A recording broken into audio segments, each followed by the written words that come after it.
नमस्कार दोस्तों, हमारे इस YouTube चैनल में आपका बहुत बहुत स्वागत है। तो इस वीडियो में हम बात करने वाले बहुत ही इम्पोर्टेंट इन्फॉर्मेशंस के बारे में। जी हाँ दोस्तों, इस वीडियो में हम बात करने वाले हैं बी फार्मेसी कोर्स के बारे में। बी फार्मेसी कोर्स क्या होता है, बी फार्मेसी कोर्स को करने में कितना पैसे लग जाएंगे, बी फार्मेसी करने के बाद हमारी सैलरी कितनी होगी, एडमिशन प्रोसेस क्या होता है, क्राइटेरिया क्या होता है, ट्वेल्थ में स्ट्रीम क्या होती है अगर हम बी फार्मेसी करना चाह रहे हैं ट्वेल्थ के बाद, इसके सभी बारे में हम आपको वीडियो में बताने वाले हैं। जो भी आपका डाउट रहेगा आज क्लियर हो जाएगा। स्टेप बाय स्टेप हम चीजों को समझाएंगे बी फार्मेसी कोर्स के बारे में। तो चैनल पे नए हो तो चैनल को जरूर सब्सक्राइब कर लेना, लाइक करो, वीडियो को शेयर करो और बेल आइकन को दबा लो ताकि आपको अपडेटेड वीडियो की नोटिफिकेशन मिलती रहे। तो चलिए स्टार्ट करते हैं। तो सबसे बड़ा क्वेश्चन ये रहता है, बी फार्मेसी कोर्स होता क्या है। तो बी फार्मेसी स्पेशली बोल सकते हो बैचलर ऑफ फार्मेसी, जो कि एक ग्रेजुएशन कोर्स है आपका। अगर ट्वेल्थ के बाद आप बी फार्मेसी करना चाह रहे हैं, ग्रेजुएशन करना चाह रहे हैं, मेडिसिन लाइन में जाना चाह रहे हैं, फार्मेसी लाइन में जाना चाह रहे हैं, तो ये आपके लिए बेस्ट है। अभी आप देख रहे हो कोरोना की वजह से बहुत सारे जॉब अपॉर्चुनिटी मेडिकल लाइन में खासकर बूम पे जा रहा है मेडिकल लाइन। तो आप अपना करियर इस लाइन में बना सकते हैं, अपने लाइफ को फार्मेसी के वो में बना सकते हो। तो यहाँ पे मैं आपको और बताना चाहूंगा कि जैसे अगर फार्मेसी कर लेते हैं तो आप क्या क्या कर सकते हैं उसके बारे में भी आपको अभी बताने वाला हूं। अब बात कर लेते हैं कि ट्वेल्थ में आपका क्या स्ट्रीम होना चाहिए। तो देखो यारो, अगर आप ट्वेल्थ में पीसीबी से हो या पीसीएम से हो तो आप दोनों लोग बी फार्मेसी कर सकते हो, इसमें कोई रिस्ट्रिक्शन नहीं है। आप फिजिक्स केमिस्ट्री मैथ्स हो, फिजिक्स केमिस्ट्री बायो हो, तब भी आप बी फार्मेसी कोर्स कर सकते हो। अब बी फार्मेसी कोर्स 4 साल का होता है, ठीक है। ध्यान में रखना, ट्वेल्थ के बाद 4 साल होता है। जब आपने डी फार्मा किया हो, अगर डी डिप्लोमा किया हो, तो उसके बाद आपका जो है बी फार्मेसी 3 साल का हो जाता है, ठीक है। ये ध्यान में रखना है आपको। डी फार्मा के बाद बी फार्मेसी जो होता है हमारा 3 साल का होता है। हमें लेटरल एंट्री के थ्रू एडमिशन मिलता है, हमारा डायरेक्ट सेकेंड ईयर में एडमिशन हो जाता है। अब बात कर लेते हैं कि बी फार्मेसी के लिए मिनिमम परसेंटेज क्या होता है। देखो एस टी एस सी वाले जो है, मतलब एक तरीके से S T S C O B C के लिए 45% एंड जनरल कैटेगरी के लिए 60% होना चाहिए ट्वेल्थ में आपका। वो चाहे सिर्फ पीसीबी हो और आपका पीसीएम हो, ठीक है। कोई सा भी स्ट्रीम से आप आए हो, मैथ से हो या बायो से हो, ठीक है। तो उसमें कोई सा भी एक तरीके से रिस्ट्रिक्शन नहीं है। अब बात कर लेते हैं कि बी फार्मेसी करने के लिए हमें कितना पैसा अमाउंट फीस पे करना होगा किसी कॉलेज। देखो एडमिशन प्रोसेस में आपको बताऊं, फिर उसके बाद पैसे के बारे में, फीस के बारे में बताता हूं। तो एडमिशन जो प्रोसेस होता है हमारा, ट्वेल्थ के बाद आप डायरेक्ट एडमिशन ले सकते हैं किसी भी यूनिवर्सिटी में मेरिट के लिस्ट पे।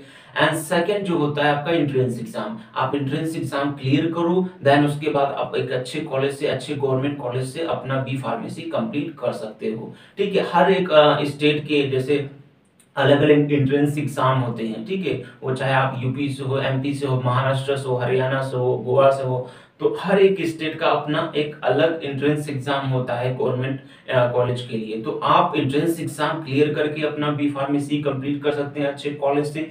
अदर की आप मेरिट लिस्ट ट्वेल्थ का जो आपका रिजल्ट आता है उसके बेसिस पे आपको एडमिशन मिल सकता है किसी भी यूनिवर्सिटीज में। एंड थर्ड जो होता है डायरेक्ट एडमिशन प्राइवेट कॉलेज में। अगर आप टॉप प्राइवेट कॉलेज से अपना एडमिशन कराते हैं तो डायरेक्ट आपको एडमिशन बी फार्मेसी के लिए मिल जाएगा, इसमें कोई सा भी प्रॉब्लम नहीं होगा। बट हाँ दोस्तों, ये इंपॉर्टेंट पॉइंट आपको ख्याल रखना है कि जो कॉलेज है प्राइवेट वो पीसीआई अप्रूव्ड होना चाहिए, फार्मेसी काउंसिलिंग ऑफ इंडिया यानी पीसीआई अप्रूव्ड होना चाहिए आपका कॉलेज, ठीक है। ये ध्यान में रखना होगा। जैसे इंजीनियरिंग करने जाते हैं तो एआईसीटी अप्रूव्ड होना चाहिए, उसी तरीके से अगर आप फार्मेसी करने जा रहे हैं, डी फार्मा बी फार्मा करना चाह रहे हैं, तो उसमें आपका पीसीआई अप्रूव्ड होना चाहिए, ठीक है।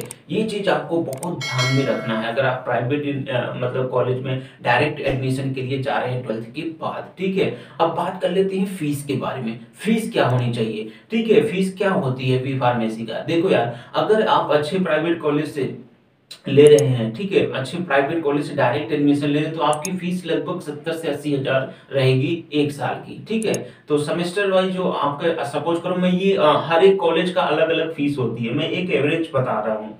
और जैसे गवर्नमेंट की तरफ जाते हैं, एंट्रेंस एग्जाम देते हैं, तो वहाँ आपकी जो फीस रहेगी 50 से लेके 60,000 के बीच में रहेगी, ठीक है। और जैसे मेरिट लिस्ट पे लिए तब भी आपकी वही फीस रहेगी। यहाँ पे फीस जो है अलग अलग होती है दोस्तों, ये ध्यान में रखना है। और साथ साथ में बता दूं कि जैसे बहुत बच्चे को दिमाग में ये रहता है कि सर मेरा स्कॉलरशिप आएगा कि नहीं। जी हाँ दोस्तों, आपका स्कॉलरशिप भी आएगा। अगर आप ओबीसी एसटी एससी से आते हैं, ठीक है, तो आप स्कॉलरशिप फॉर्म भर सकते हैं, आपकी स्कॉलरशिप भी आएगी, इसमें नो डाउट। आप स्कॉलरशिप फॉर्म जरूर भरिए अगर आप एसटी एससी, क्योंकि जो बच्चा एसटी एससी या फिर ओबीसी से आता है, जिनके फादर की इनकम बहुत कम है, वो स्कॉलरशिप के लिए एलिजिबल है। गवर्नमेंट स्कॉलरशिप देती है। आप स्टेट लेवल का स्कॉलरशिप डाल सकते हैं या फिर आप नेशनल लेवल का स्कॉलरशिप डाल सकते हैं, ठीक है। तो यहाँ पे आपको मदद मिल जाएगी। जैसे आप अगर फीस नहीं पे कर पा रहे हैं कॉलेजेस में, यूनिवर्सिटीज में, तो आप स्कॉलरशिप फॉर्म जरूर भरिए, ठीक है।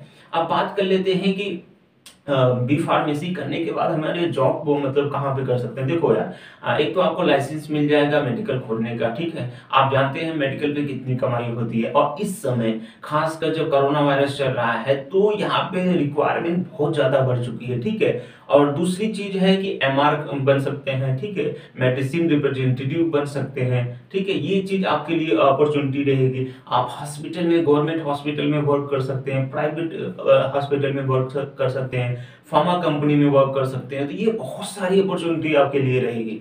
ये मान के चलिए कि आने वाला मतलब 10 साल आपके लिए है। अगर बी फार्मेसी डी फार्मा कर लेते हैं फार्मेसी कोर्सेज, तो आपके लिए बहुत ईजी हो जाएगा एज कम्पेयर टू द, अगर आप इंजीनियरिंग कर रहे हैं तो इस समय बी फार्मेसी का और डी फार्मा या फिर मेडिकल लाइन बहुत ही बूम पे है।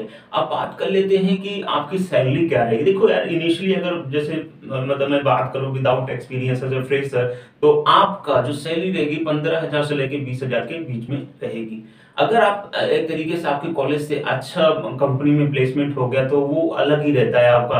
तो वो आपको 7 लाख 5 लाख एनुअल पे ले जाते हैं। तो वो चीज आपको अगर आपके कॉलेज में आ रही है, कंपनी प्लेसमेंट में बैठ रहे हो, वहां से आपका प्लेसमेंट हो गया तो बहुत अच्छा है। अदरवाइज जो आपका जॉब लगता है वो लगता है 15,000 से लेके 20,000 के बीच। तो यहाँ पे कैरियर अपॉर्चुनिटी बहुत ज्यादा है, ये आपको ध्यान में रखना होगा, ठीक है। अगर आपको जैसे काउंसलिंग चाहिए, व्हाट्सएप पे आप मुझसे जुड़िए, कॉल कीजिए, फार्मेसी के बारे में जान सकते हैं चीज़ों को कि किस तरीके से एडमिशन होता है। ये प्रोसेस मैं आपको 1 to 1 प्रोवाइड कर दूंगा। आई होप कि सारा चीज़ बहुत अच्छे से समझ में आया होगा। इसमें आप अलग अलग चीज़ें हैं, जैसे आप मेरिट के बेसिस पे एडमिशन ले सकते हैं, डायरेक्ट एडमिशन ले सकते हैं, और आप एंट्रेंस एग्जाम देकर आप एडमिशन करा सकते हैं। और कोशिश कीजिएगा दोस्तों ज़्यादा से ज़्यादा कि गवर्नमेंट में हो, और प्राइवेट में भी हो तो अच्छे प्राइवेट कॉलेज में जहाँ से पीसीआई कॉलेज अप्रूव्ड हो, ठीक है। वहां पे ये चीजें देखना आपको जरूरी है। अगर आप किसी कॉलेज में एडमिशन ले रहे हैं तो 10 साल 5 साल का कॉलेज का हिस्ट्री क्या रहा है, कॉलेज अच्छा प्रैक्टिकल करा रहा है या नहीं करा रहा है, ये सब चीजें बहुत मायने रखती हैं दोस्तों। तो इसको ध्यान में रख के हमें एडमिशन लेना है। आई होप कि सारा चीज अच्छे से समझ में आया होगा। चैनल पे नए हो तो चैनल को जरूर सब्सक्राइब कर लेना दोस्तों। इस तरीके का वीडियो मैं लाता रहूंगा ताकि आपकी हेल्प हो सके। तो चलिए मिलते हैं नेक्स्ट वीडियो में, तब तक रखिए अपना ख्याल। जय हिंद।